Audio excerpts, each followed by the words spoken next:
kabar semua? Senang sekali saya Rini Ayuning Tias dapat menjumpai Anda kembali dalam program kesayangan kita, Dokterku, disiarkan langsung dari studio Elsta TV dan 95,7 FM Fit Radio Semarang. Seperti biasa, selama 1 jam ke depan kami akan menyajikan informasi seputar kesehatan Anda dengan tema kali ini mengenai ulkus decubitus. Bagi Anda yang ingin tanya langsung, silakan di 021 2520 666 atau bisa juga kirim pertanyaan Anda ke email kami di dokterkualsinta@yahoo.co.id. Dan hari ini kita kehadiran dengan Dr. Tara Sadwika Putri Yusuf SPBPRE. Beliau adalah dokter spesialis bedah plastik, rekonstruksi, dan estetik dari Rumah Sakit Hermina Podomoro. Kita sapa dulu Dr. Tara yang sudah hadir di samping saya tentunya. Assalamualaikum warahmatullahi wabarakatuh, Dr. Tara. Waalaikumsalam, Mbak Rini. Apa kabar? Alhamdulillah kabar aku sehat, Dr. Tara juga ya. Dengan pemirsa Dokterku Alsinta, semoga dalam keadaan sehat ya. Iya, amin ya rabbal alamin. Terima kasih juga dokter sudah menyapa pemirsa semua. Dan kali ini mau belajar langsung ya dari Dokter Tara itu mengenai ulkus decubitus gitu ya, atau luka decubitus gitu ya dok ya.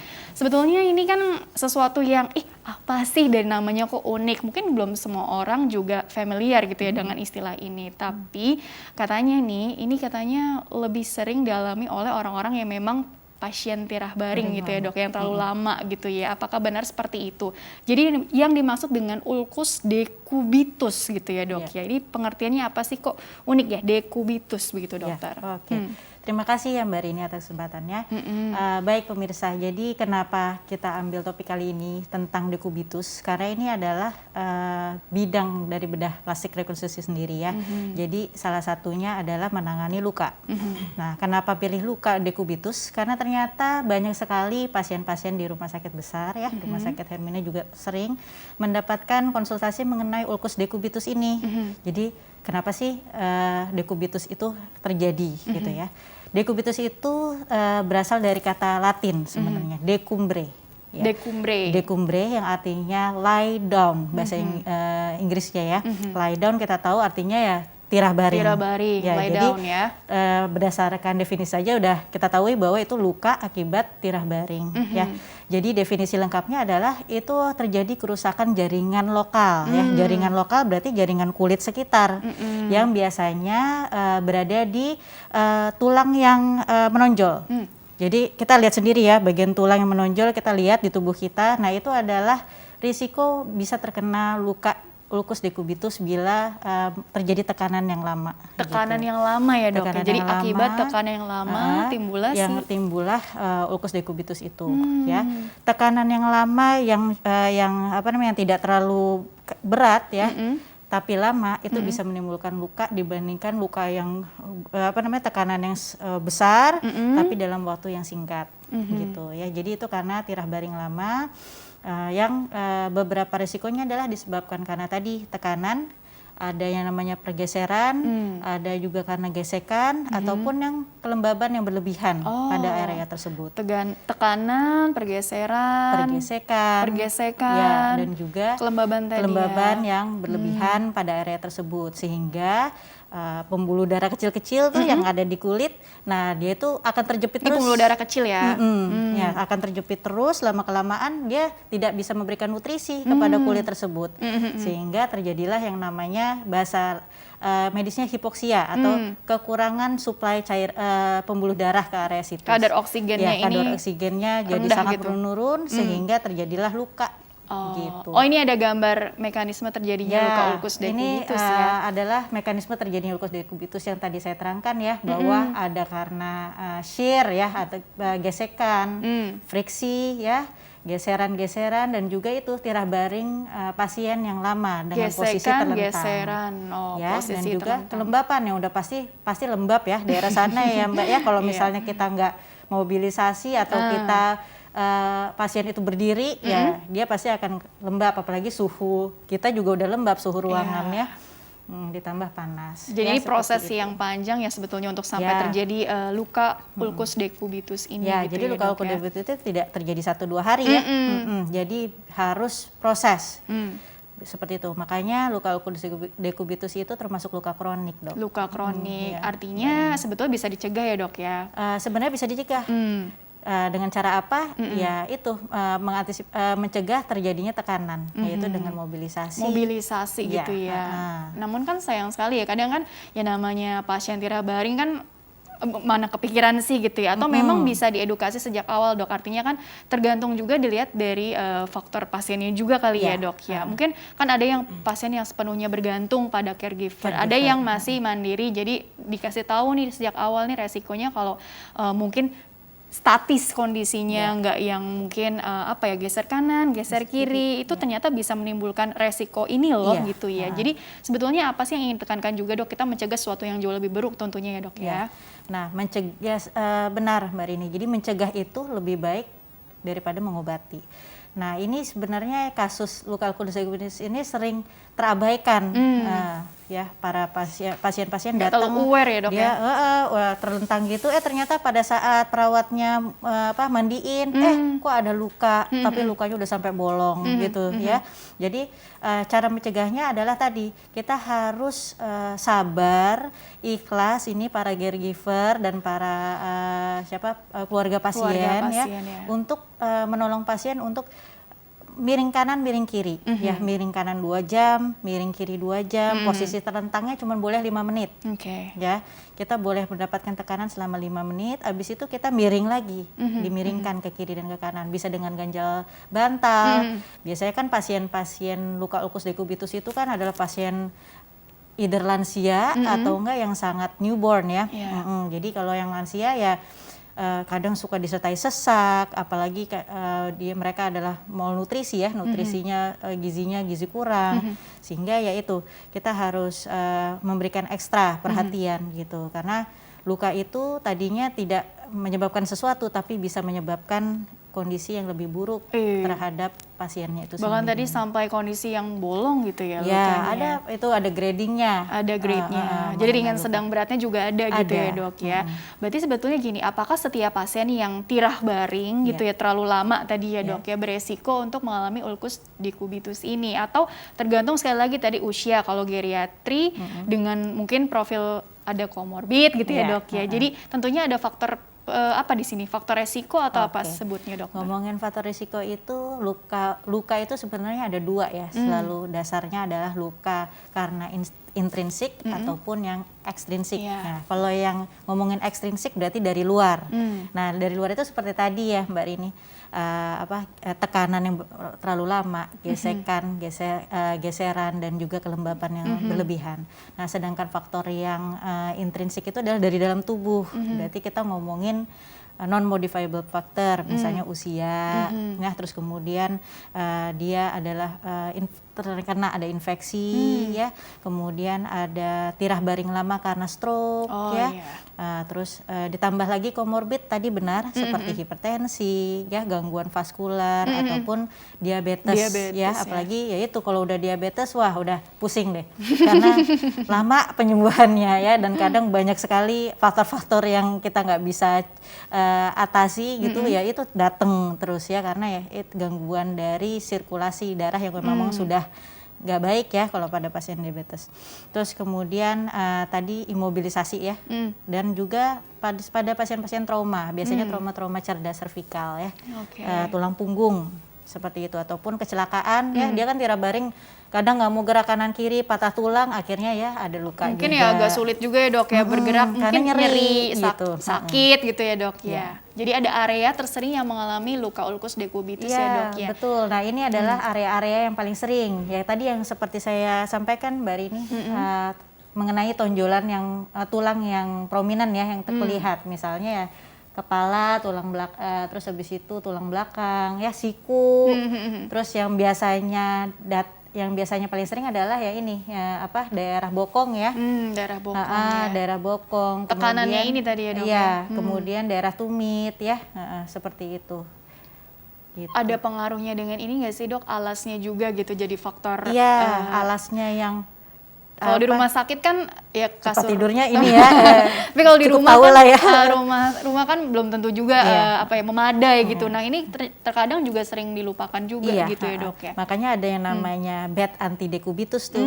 Mbak. Jadi dia memberikan Spesifik tekanan merata, ya, yang isinya adalah angin tuh. Ya, jadi dia memberikan tekanan merata. Jadi tidak sama dengan spring bed ataupun lainnya ya. Oke, Ya, gitu. jadi ada faktor-faktor lain juga yang perlu dipertimbangkan gitu ya dok ya. Tapi sebetulnya begini dokter, karena kan ini tadi ada grade-nya ringan, sedang, berat, dan tentunya kita kan nggak mau dong sampai yang kalaupun memang harus terjadi gitu ya, karena memang sulitnya mobilisasinya juga. Kalaupun itu memang ringan, kalau ringan tuh artinya treatmentnya juga masih belum yang katakanlah perlu operatif gitu, karena kan kalau yang sudah sampai bolong gitu kan, ini kan logikanya kan karena dokter bedah pasti apakah nanti ujung-ujungnya di bedah, Tindakan bedah ya, operatif ya. gitu dok. Baik. Jadi memang betul Mbak Rini bahwa setiap tindakan kita harus lihat dulu indikasinya, ya perlu operasi atau cukup konservatif ya.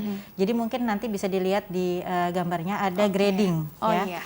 Nah, itu bisa ada gradingnya. Nah, ini grading dari, ini saya ambil dari National Pressure Injury Advisory Panel. Jadi ulkus decubitus itu bahasa kerennya pressure injury ya. Jadi ini ada gradingnya. Kalau grade 1 itu ada yang blanch, ada non blanchable. Jadi dia warnanya merah bentukannya. Itu tuh baru fase awal. Oke, Gitu. nah ini menarik ya dok ya, tapi kita jeda dulu sebentar Jeda deh, dulu nanti ya. dilanjutkan kembali di segmen selanjutnya untuk lebih detailnya lagi seperti apa ya dok ya, mengenai grade ini lebih detail lagi ya. Oke pemirsa, jangan kemana-mana, tetaplah bersama kami akan kembali sesaat lagi.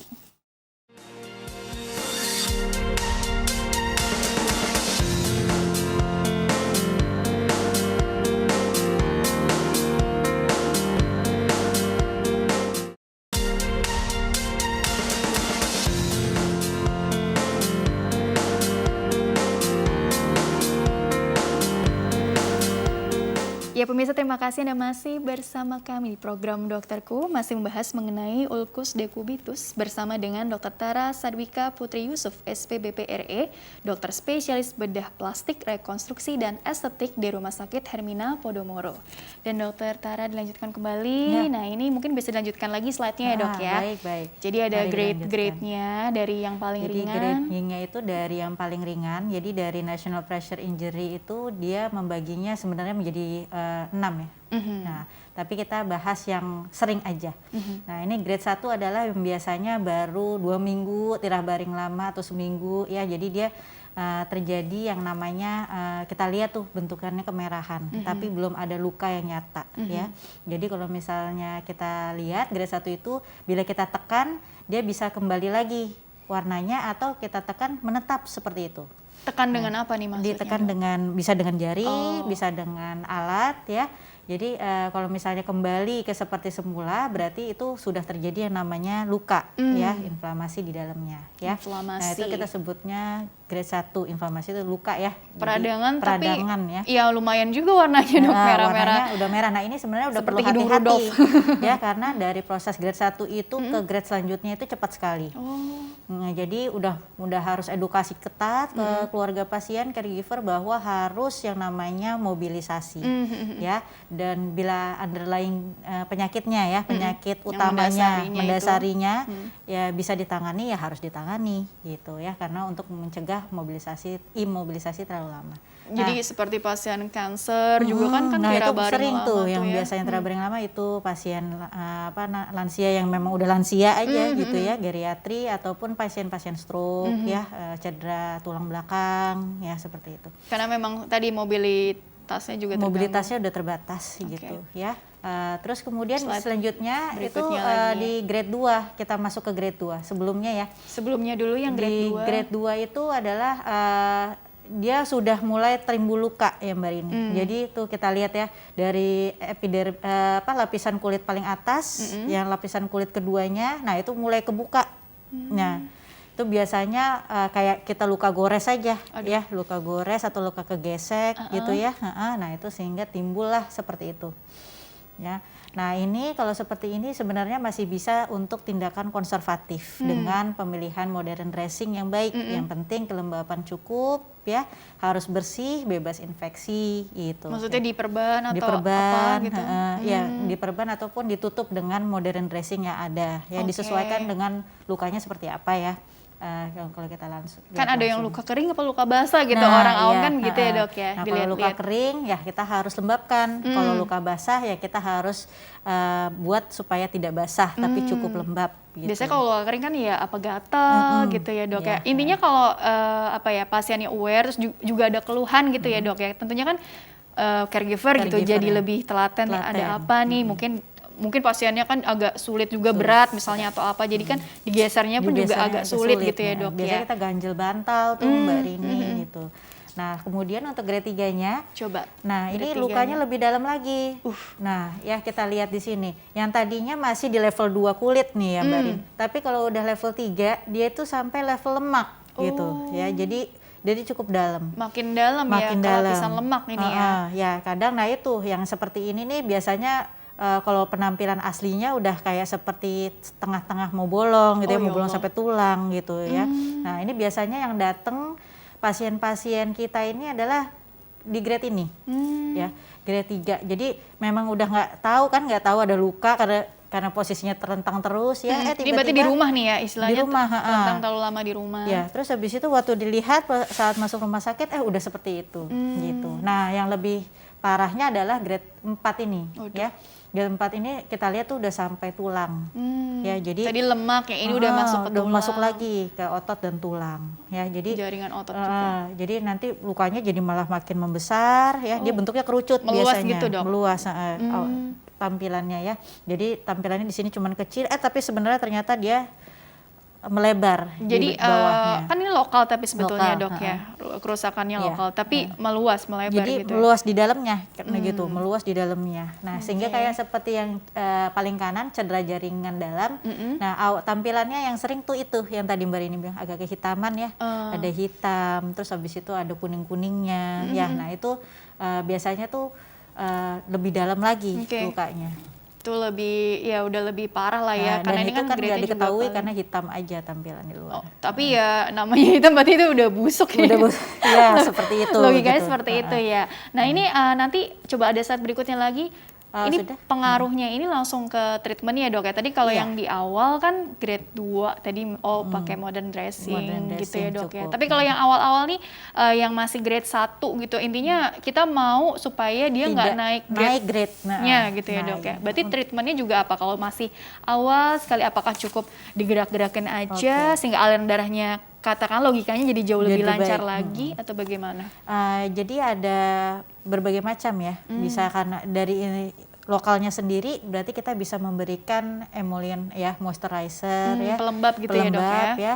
yang kita lakukan berikan tidak hanya di lukanya aja yang udah jadi luka, tapi di seluruh badan yang dengan penonjolan tulang. Gitu. Karena kan berarti dia berisiko ya di bagian area lain. Nah, itu kita berikan tiap 4 sampai 6 jam kita berikan ya. Gitu. Kemudian yang kedua tadi mobilisasi ya. Jadi prinsip dasarnya itu mobilisasi kanan, miring kiri, terlentang hanya sebentar ya 5 menit tadi. Yang ketiga adalah asupan nutrisi yang baik ya. Itu dia ya. Asupan nutrisi. Jadi kalau misalnya pasiennya kurus ya, malnutrisi, gizi kurang, nah yang pasti penyembuhan lukanya juga jadi lama ya.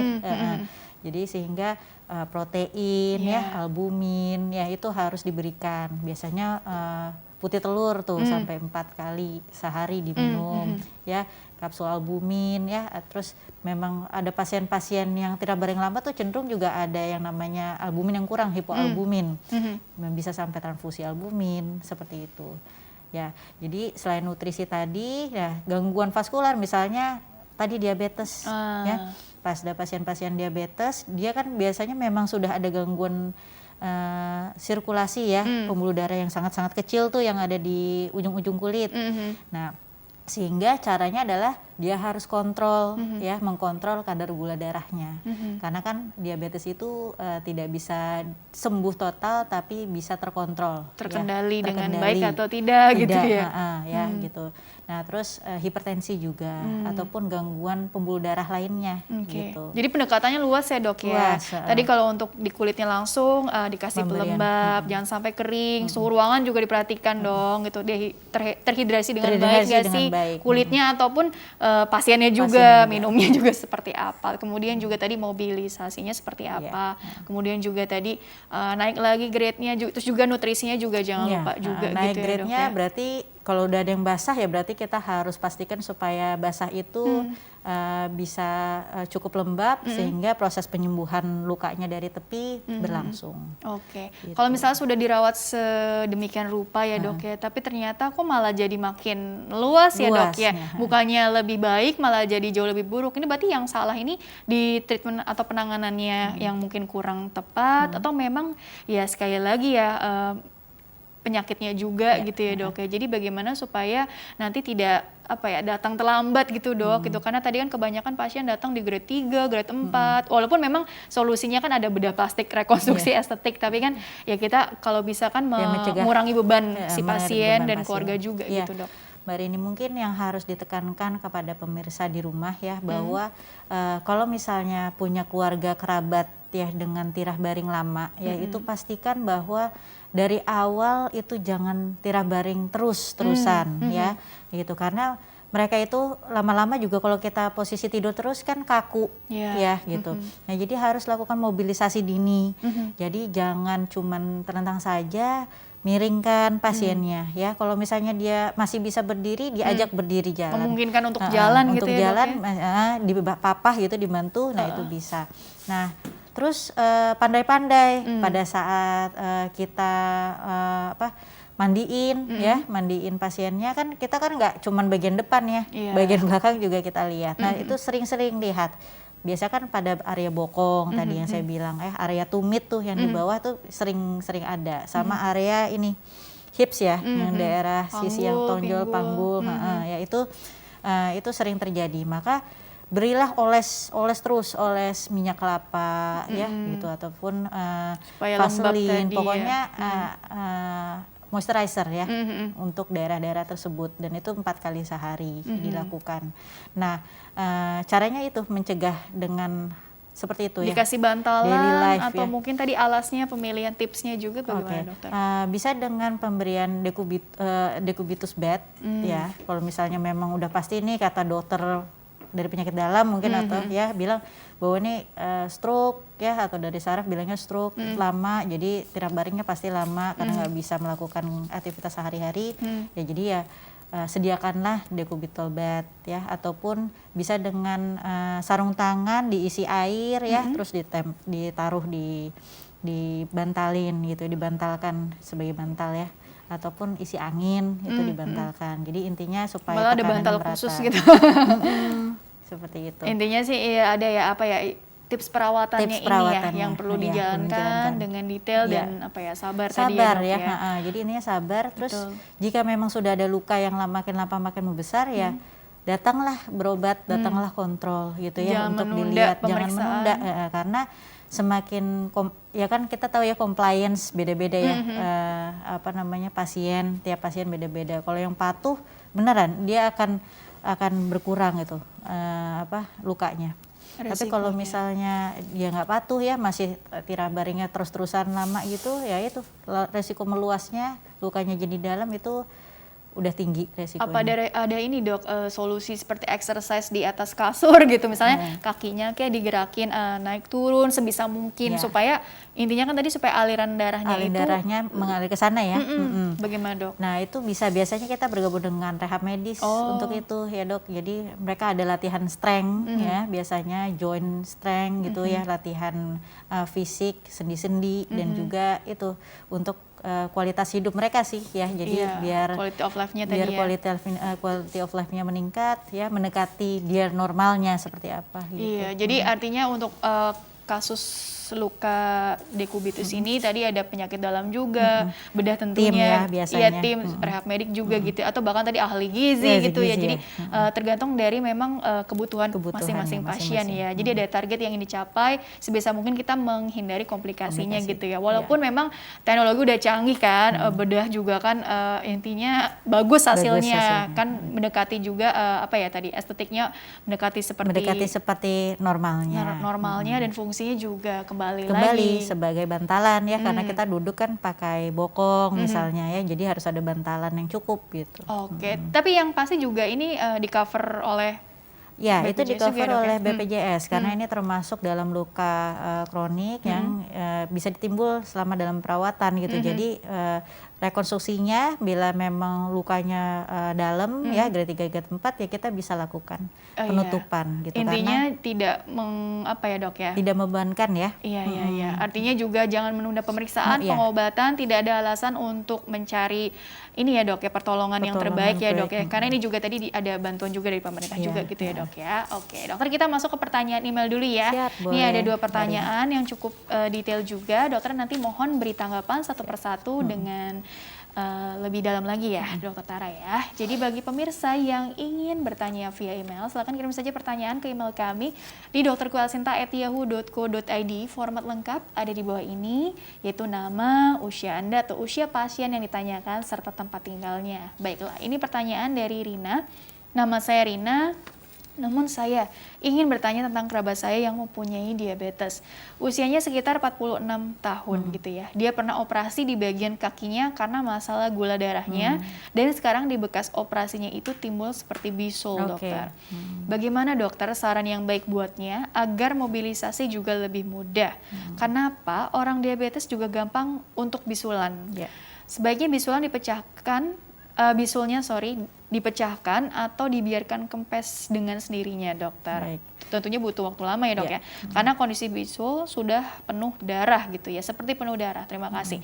Tanggapannya bagaimana, dokter? Karena ini relate dengan kondisi tadi ya, dok ya, ulkus decubitus ini. Sebenarnya sama nih ya, ulkus decubitus, terus kaki DM ya, itu sama-sama dengan luka kronik ya, Bu. Jadi pertama kita harus lihat dulu kondisi lukanya pasca operasi seperti apa ya. Berarti kalau misalnya masih ada bisul ya itu bisa timbul karena memang gula darah itu kan seperti tadi ya cenderung untuk penyembuhan luka tuh pasti lama. Nah, jadi kalau misalnya kita lihat ada bisulnya seberapa besar ya. Terus kalau bisul biasanya kan kita kaitannya dengan infeksi ya.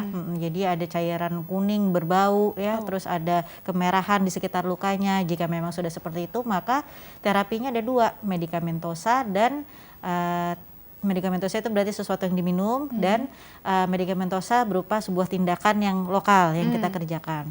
Nah, medikamentosanya bisa dengan pengobatan antibiotik ya yang diberikan, disesuaikan.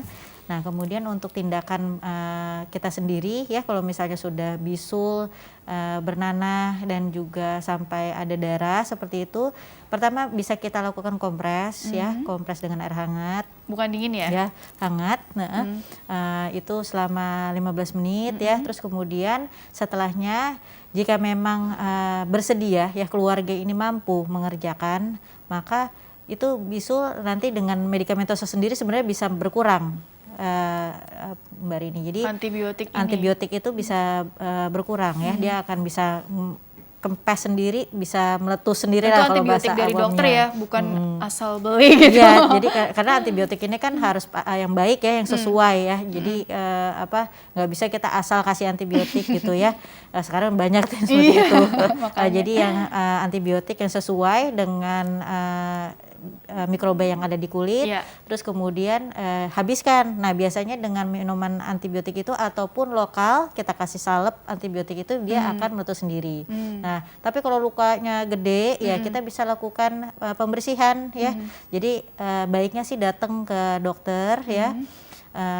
Dokter bedah plastik juga bisa mengerjakannya. Nah, kita akan debris demam, kita akan bersihkan gitu. Kita akan bersihkan sehingga bisul itu keluar ya, cairan-cairan kuning, nanah ya ataupun merah ya yang kita tadi ya, darah, itu bisa itu bisa dibersihkan. Kemudian biasanya kita tutup dengan modern dressing. Gitu ya. Jadi ini infeksi ya kaitannya, Dok? Sebenarnya berkaitan, biasanya bisul itu ya infeksi ya. Oke, jadi seperti itu ya saran terbaiknya yang bisa dilakukan. Dan mungkin konsul ke penyakit dalam juga ya, Dok, ya, karena berarti kalau gitu bisa jadi gula darahnya belum terkontrol dengan baik. Gitu. Karena ini ya penyakit kronik ya mungkin harus terkendali selamanya. Tentunya butuh konsistensi, kesabaran. Iya ya, Dok ya. Oke, baiklah. Seperti itu ya, Rina. Baik, pertanyaan berikutnya ini dari Nurmat. Ibu Nurmat usianya 52 tahun. Dok, gula darah saya ini sama juga nih. Gula darah saya masih di kisaran 277. Padahal sudah rutin berobat ke dokter. Iya. Keluhan utama saya sekarang ini kaki saya sering sekali terasa ya kebas, baal. Mau tanya bagaimana solusinya supaya kondisi kaki membaik, bisa normal kembali dan tidak sampai dioperasi. Terima kasih. Baik. Oh iya, karena dengar kata operasi kan juga gimana Serem ya? ya. Bagaimana dokter? Walaupun bedah plastik juga kan nggak yang, kan sekarang ada yang minim invasif, tapi memang sekali lagi tergantung dari kasusnya juga ya dok ya. Tanggapan untuk Bu Nurmat dok? Oke, Bu Nurmat ini berarti sama ya kasusnya tentang DM ya, kaki DM. Nah biasanya memang awal-awal itu kebas ya. Nah tapi itu justru hati-hati tuh, karena kalau kebas berarti dia nggak tahu, dia asal jalan dia bisa kena paku atau apa, udah jadi berdarah ya. Jadi yang pasti ibu harus memakai sesuatu yang tebal. Ya jadi sepatunya ada sepatu DM tuh ada, sendal DM tuh ada, dia cukup tebal di mana untuk itu mencegah terjadi hal-hal yang tidak diinginkan tadi. Ya. Terus sering-seringlah untuk memberikan pelembab di daerah itu, karena itu udah pasti kering daerah situ. Ya. Terus kemudian ya tadi karena belum terkontrol ya, masih 277, nah maka kebas itu pun tetap akan ada. Jadi tadi satu, dikontrol diabetesnya. Datang berobat ke penyakit dalam, diberikan obat, ya harus minum sesuai anjuran dokter. Jika memang masih ada keluhan ya datang lagi ke dokter, dok saya masih ada keluhan tersebut, mungkin ada dosis yang perlu diperbaiki ataupun penambahan obat. Atau mungkin pendekatan yang lain, aktivitas fisiknya seperti apa, dietnya bagaimana gitu ya. Karena kan nggak melulu dengan obat ya, kita harus ganti lifestyle berarti ya. Jadi sebenarnya kalau untuk bicara treatment tuh luas ya dok ya, bahkan tadi pendekatan mungkin berat badannya bagaimana, perlu dikurangi atau enggak. Iya, jangan obes, nah itu harus dikurangi. Iya, itu juga gitu ya dok ya. Oke dokter, kurang lebih seperti itu ya untuk Ibu Nurmat, insya Allah terjawab dengan sangat baik. Dilanjutkan kembali ya dok ya, mengenai sebetulnya treatment dari ulkus decubitus ini ya dok ya. Terus mungkin tambahan juga dokter, untuk keseharian apakah pengaruh juga nih yang kita pakai gitu ya, misalnya tidak boleh terlalu ya ketat, tapi kayaknya nggak mungkin ya. Tapi mungkin ada pengaruhnya juga nggak sih dok, gitu apa yang kita kenakan gitu di pasien ya tentunya itu akan mempengaruhi juga tadi aliran darahnya atau jadi gesekan tadi kan. Biasanya pasien-pasien ini Mbak Rini, karena yang udah tidak baring lama biasanya kan untuk kencingnya ke belakangnya gitu ya, atau buang air besarnya itu kan nggak bisa ke kamar mandi ya. Jadi dibantu gitu ya. Jadi biasanya mereka pakai pampers dewasa. Nah itu pampers dewasa itu justru kalau udah ada cairan kencing ya, itu kan lembab sekali. Maka anjurannya adalah sering mengganti gitu, sering mengganti. Terus habis itu bila ada BAB apalagi ya, proses kadang kan ada tuh yang pasien lansia yang emang udah nggak terkontrol pupnya ya. Jadi tidak bisa menahan gitu ya dok ya. Tidak bisa menahan, udah keluar duluan. Nah itu harus diganti, jangan dibiarkan lama karena feses itu juga akan mengiritasi ya. Dan juga kencing juga akan mengiritasi sehingga nanti kemerahan luka udah deh jadi luka yang lebih dalam lagi. Ini tips yang sangat membantu juga ya dok, yang seringkali juga terlupakan gitu ya. Jadi kelembaban tuh dilihat-lihat tadi, kalau yang pakai pampers gitu ya dok ya. Jadi harus sering ganti, ataupun kalau misalnya biasanya sih jarang ya pasien pakai baju ketat ya kalau misalnya ini ya. Jadi paling kan biasa pakai pampersnya yang ketat ya. Atau pampersnya yang terlalu ketat, nah itu juga bisa. Iya, jadi perlu diperhatikan juga sampai sedetail itu ya dok ya. Namanya juga kan merawat tentunya harus dengan sepenuh hati, telaten gitu ya dok ya. Oke, baiklah dokter, kita jeda dulu sebentar, nanti dilanjutkan di segmen terakhir sekaligus closing statement dari dokter ya.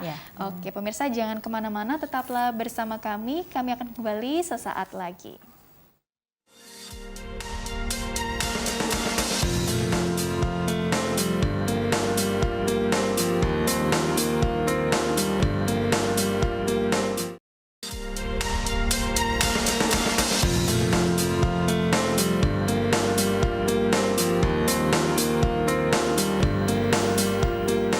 Ya pemirsa, terima kasih Anda masih bersama kami di program Dokterku, masih membahas mengenai ulkus decubitus bersama dengan Dr. Tara Sadwika Putri Yusuf SPBPRE, dokter spesialis bedah plastik, rekonstruksi dan estetik dari Rumah Sakit Hermina Podomoro. Dr. Tara, dilanjutkan kembali sebelum ke take home message-nya gitu ya, atau closing statement-nya. Aku mau bertanya nih, mewakili bagi keluarga gitu yang katakanlah mungkin agak miss gitu ya dok pada saat perawatan pasien di rumah gitu ya, sehingga mungkin tahu-tahu sudah grade 3 aja atau grade 4 gitu. Artinya kan ada sedikit perasaan sedih juga gitu ya dok ya, tapi kan tetap semangat dong karena kan ada tindakan namanya bedah gitu ya dok ya, bedah rekonstruksi dan estetik yang tentunya juga jangan dibayangkan dulu yang seram-seram gitu ya dok ya. Jadi teknologi makin canggih, dokter juga makin jago di bidangnya. Kira-kira seperti apa sih gambaran treatment di grade yang memang sudah agak berat gitu, dan tentunya ada resiko juga ya dok ya yang perlu mungkin diedukasikan juga ke pasien dan keluarga pasien. Seperti apa dokter? Jadi untuk terapi sendiri ini ya agak tricky nih Mbak ya, karena satu kita harus melihat kebutuhan pasien itu apa ya. Yang pertama kalau kita mau melakukan operasi kita harus lihat toleransi pasien, apakah mumpuni untuk melewati operasi, karena yang namanya operasi kan besar ya, dia dibius ya. Terus bagaimana dengan setelah itu? Malah justru yang tadinya ruang rawat jadi ruang ICU gitu kan. Jadi kita memberikan kemudaratan dibandingkan kemudahan gitu. Padahal urusan luka gitu ya. Nah jadi sebenarnya luka ini bagi para caregiver dan keluarga pasien itu pasti burden ya buat mereka gitu, karena kelihatan ya kan, kita ngelihat dan itu mengganggu pasti buat keluarga pasien, apalagi kalau keluarganya tuh sayang banget gitu sama ini, kan pengennya nggak ada tuh luka-luka di kulitnya pasiennya ya, apalagi seperti itu. Jadi dengan perkembangan teknologi sebenarnya berbagai macam cara bisa ya. Kalau dengan konservatif berarti kita biasanya membuat luka itu cukup ya, kita preparasi luka dengan baik untuk nantinya kita tutup. Kalau lukanya masih infeksi, banyak cairan-cairan eksudat ya, atau cairan kekuningan, atau yang masih kehitaman, itu biasanya kita harus bersihkan dulu, gitu ya. Bersihkan dulu sampai timbul merah-merah tuh, merah-merah darah itu seger gitu ya. Nah akhirnya baru bisa kita tutup. Nah modalitas tutup itu banyak. Nah, kita lihat juga lukanya. Kalau misalnya lukanya sudah grade 2 pun ya, itu kan sudah basah ya. Kita bisa lakukan penutupan dengan skin graft bila mau cepat gitu ya. Karena kan kalau kita nunggu sampai luka nutup itu butuh waktu lama. Nah, disinilah peran bedah gitu ya, membuat sesuatu yang cepat untuk disembuhkan gitu ya.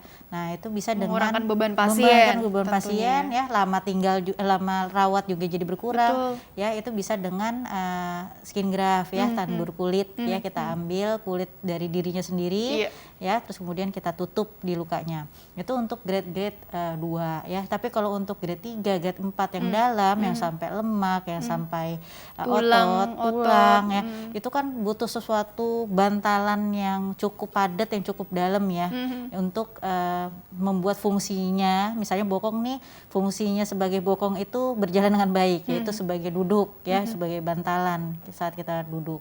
Nah, maka harus diberikan yang sesuai, yaitu berupa bantalan tebal kulit ya, yang biasanya bisa kita ambil dari samping-sampingnya tuh yang luka, kita rekonstruksikan, kita buat seperti bokong normalnya gitu. Nah itu tindakan yang sebenarnya sangat baik ya, sangat dianjurkan ya, karena kalau untuk meningkatkan kualitas hidup ya, apalagi dia juga sudah mulai bisa sendiri nih, misalnya udah bisa mulai duduk segala macam, nah itu justru kita harus melakukan pembedahan ya, supaya bisa ditutup, bisa kehidupannya bisa seperti kembali biasa. beraktivitas mungkin ya. Kembali beraktivitas. Jadi ya itu tadi tindakannya bisa dengan tandur kulit, bisa dengan tindakan kita sebutnya flap ya, kita membuat flap di situ, kita tutup ya. Ataupun terapi-terapi kalau misalnya memang dok saya nggak mau deh saya dioperasi, saya takut, apalagi kalau keluarganya gitu. Nah itu kita bisa juga dengan modern dressing tadi. Ada yang modern dressing, ada yang konvensional, yang tradisional. Yang tradisional yang biasanya sering kami gunakan adalah madu ya. Madu pun harus madu murni ya, tanpa gula. Biasanya kita ajarkan caregiver atau keluarga untuk merawat luka itu setiap hari gitu ya. Dengan kasa madu ditempel itu terbukti ya, memang sudah ada evidence base-nya bahwa bisa meningkatkan penyembuhan luka yang lebih cepat gitu, mengontrol infeksi, mengontrol bau ya gitu. Nah begitu juga dengan pasca operasi ya, bagaimana kalau misalnya dia sudah dioperasi. Nah justru itu kita hanya menyembuhkan 50%-nya ya Mbak, 50%-nya itu ada di tangan pasien dan keluarga. Jadi kalau misalnya udah kita tutup, udah jadi kayak bantal seperti bokong gitu ya, nah maka nggak boleh lagi tuh tirah baring lama gitu ya. Jadi Jangan sampai terulang atau tertekan lagi kambuh gitu. lagi berarti ya kalau Jadi penyakit kalau itu. misalnya udah kita tutup ya, udah masih ada jahitannya gitu ya. Biasanya saya suruh minta pasiennya miring posisinya. ya. Mau gimana miring gitu, kalau nggak miring kanan miring kiri tapi tidak terlentang sampai proses penyembuhannya setidaknya sudah ketutup semua lukanya gitu. Tapi kalau tidak dilakukan ya, apalagi diabetesnya masih terus ongoing ya, maksudnya tidak terkontrol gitu ya, ataupun gangguan lainnya, nah maka lukanya tuh malah jadi bisa lebih lebar gitu. Makanya tadi harus konsul juga ke dokter-dokter lainnya juga tadi ya dok Iya ya. betul. Ya. Oke. Yang tadi cuma kecil segini, saya tutup dengan flap, nanti dia kemana-mana lukanya kalau misalnya gitu. Oke dokter, karena waktunya juga terbatas, jadi closing statement yang bisa dokter sampaikan singkat saja kepada kita semua. Silakan dokter. Ya, baik, terima kasih pemirsa dokterku. Hari ini saya akan memberikan sedikit rangkuman bahwa ulkus decubitus itu adalah sesuatu yang tidak bisa kita abaikan ya, walaupun tidak terlihat, tapi kalau misalnya sudah terlihat, nampak, itu akan mengganggu sekali. Nah, jadi tujuannya adalah kita harus mencegah daripada mengobati ya.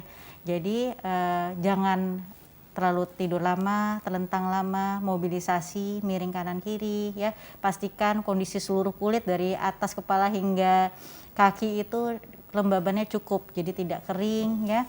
Terus kemudian bila ada komorbid ya tadi, hipertensi, diabetes, itu diatasi ya ke dokternya. Dan juga memang kalau misalnya sudah datang, ternyata sudah derajatnya sudah tinggi, maka datanglah berobat ya ke dokter bedah plastik ya, untuk kita tata laksana bareng ya, kita konseling, kita lakukan yang terbaik untuk pasien dan berguna untuk keluarganya juga ya, bermanfaat untuk pasiennya. Amin ya rabbal alamin. Jadi insya Allah kualitas hidupnya jadi jauh lebih baik ya setelahnya ya. Oke dokter Tara, terima kasih telah berbagi ilmunya di sini. Mudah-mudahan membawa banyak manfaat untuk orang banyak. Sukses selalu, berkah selalu untuk dokter dan ilmu dokter Tara ya.